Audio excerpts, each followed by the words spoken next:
Welcome back today match prediction and highlight. তো কেমন আছো তোমরা? আজকে আমি আলোচনা করবো England versus Australia third and final টি-20 ম্যাচ। ফার্স্ট টি-20 ম্যাচ ইংল্যান্ড উইন হয়েছে, ফার্স্ট টি-20 ম্যাচ অস্ট্রেলিয়া উইন হয়েছে, সেকেন্ড টি-20 আমি প্রেডিকশন করেছিলাম ইংল্যান্ডই উইন হয়েছে। কিন্তু আমার তার সাথে এটা প্রেডিকশন ছিল first bat, Australia first bat করেছে 193 করেছে, যেটা ভেরি গুড টোটাল কার্ডিফের পিছে। কিন্তু অস্ট্রেলিয়া বোলিং পারফরমেন্সের একটা কোনো জায়গায় খামতি ছিল, অভাব ছিল, যার জন্য ইংল্যান্ড ম্যাচটা চেস করে দেয়।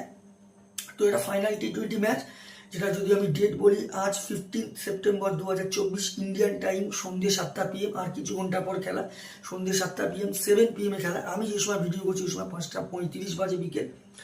আর যদি আমি ইউকে লোকাল টাইম দেখি, ইউকে লোকাল টাইমে দুপুর 2:30 PM এ খেলা হবে ওল্ড ট্রাফোর্ড, ম্যানচেস্টার ওল্ড ট্রাফোর্ডে খেলা। তো প্রথমে আলোচনা করব এই সময়কার ম্যানচেস্টারের ওয়েদার কন্ডিশন নিয়ে। যদি আমি এই সময় ওয়েদার দেখি তো একটা ব্যাড নিউজ আছে। রানিং ম্যাচ প্রায় যে সময় থেকে খেলা শুরু ওই সময় থেকে খেলা শেষ পর্যন্ত প্রায় 80 থেকে 90% চান্স আছে ম্যানচেস্টারে রেন হওয়ার। আর যদি রেন হয়ে খেলা অ্যাবন্ডনেড হয়ে যায় তাহলে সিরিজ 1-1 হয়ে যাবে। তো যাই হোক, রেনের একটা চান্স আছে, এই রেনে খেলা অ্যাবন্ডনেড হয়ে যাওয়ার চান্স সব থেকে বেশি। আর এই সময় 14 ডিগ্রি সেলসিয়াস আছে। তো এখানে যেহেতু রেন আছে, একটা ক্লাউডি যথেষ্ট ওয়েদার থাকবে। তো এইখানে একটাই কথা বলবো, আর ফার্স্ট ব্যাটিং পিচ রিপোর্টে আমি যাবো না, শুধু একটাই কথা বলবো, টসে জিতে ফিল্ডিং দিয়ে চেসের দিকে যাওয়া দরকার। আর ম্যাক্সিমাম টাইমে এই সময় চেস হয়, যদি ইংল্যান্ডে যেহেতু এটা দিনের বেলায় খেলা, তো এই সময় চেসের দিকে যাওয়া ভালো। ফার্স্ট পিচে অনেক সময় লো স্কোরিং মধ্যে রেস্ট্রিক হয়ে যায়। তো একটাই কথা বলবো, টসে জিতে ফিল্ডিং নেওয়া দরকার।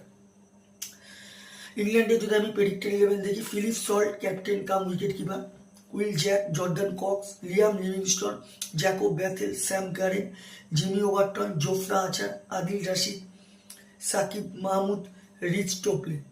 অস্ট্রেলিয়া যদি আমি প্রেডিক্টেড 11 দেখি, Matthew Short, Travis Head captain, Jake Fraser, McGurk, Josh Inglis, Marcus Stoinis, Tim David, Cameron Green, Aaron Hardie, Cooper, Connolly, Sean Abbott, Adam Zampa. দুটো টিমের আমি প্রেডিক্টেড 11 বা প্রবাবল 11 বলিয়ে দিলাম। লাস্ট ম্যাচ যদি দেখি, অস্ট্রেলিয়ার ওই লাস্ট ম্যাচ সব থেকে আসর করে জ্যাক ফ্রেসার, ম্যাকগ্রা 50 রান। আর যদি বোলিং পারফর্ম দেখি, সব থেকে উইকেট টেকার বল করে ম্যাথু শট 22 রান দিয়ে 5 উইকেট নিয়ে। ইংল্যান্ডের লাস্ট ম্যাচ সব থেকে হাস করে Livingstone 87 run, man of the match হয়েছে। সব থেকে উইকেট টেকার ইকোনমিক বল করে লিভিংস্টন 16 রান দিয়ে 2 উইকেট নেয়। দুটো টিম যদি এখানে পার্সেন্টেজ ক্যালকুলেশন করা যায় তো অস্ট্রেলিয়া একটু হলে এগিয়ে আছে। আমি 55% অস্ট্রেলিয়াকে দেবো, 45% আমি ইংল্যান্ডকে দেবো। তো আমার ক্যালকুলেশন আজকের ম্যাচ উইনার আর সিরিজ উইনার যদি পুরো খেলা হয় তো Australia win this game, Australia এই ম্যাচ জিতবে। টপ ফ্যান্টাসি পিক যদি দেখি কারা কারা এই ম্যাচে পারফর্ম করতে পারে, ইংল্যান্ডে যদি আমি টপ ফ্যান্টাসি পিক দেখি আজকের এই ম্যাচের জন্য, Will Jacks, Jordan Cox, Jofra Archer, Saqib মাহমুদকে টপ ফ্যান্টাসি পিকের মধ্যে রাখবো। অস্ট্রেলিয়ার যদি টপ ফ্যান্টাসি পিক দেখি, Travis Head, Josh Inglis, Marcus Stoinis, Sean অ্যাবটকে টপ ফ্যান্টাসি পিকের মধ্যে রাখবো। রান যদি আমি এখানে ক্যালকুলেশন করি তো ইংল্যান্ড যদি এখানে ফার্স্ট ব্যাট করে তো আমার ক্যালকুলেশন ইংল্যান্ড 150 থেকে 160 মধ্যে রেস্ট্রিক হবে, যেটা 5 কি 4 উইকেটে অস্ট্রেলিয়া ম্যাচ উইন হবে। অস্ট্রেলিয়া যদি এখানে ফার্স্ট ব্যাট করে আমার ক্যালকুলেশন অস্ট্রেলিয়া 170 থেকে 180 করবে, যেটা 15 কি 14-20 রানে অস্ট্রেলিয়া এই ম্যাচ উইন হবে।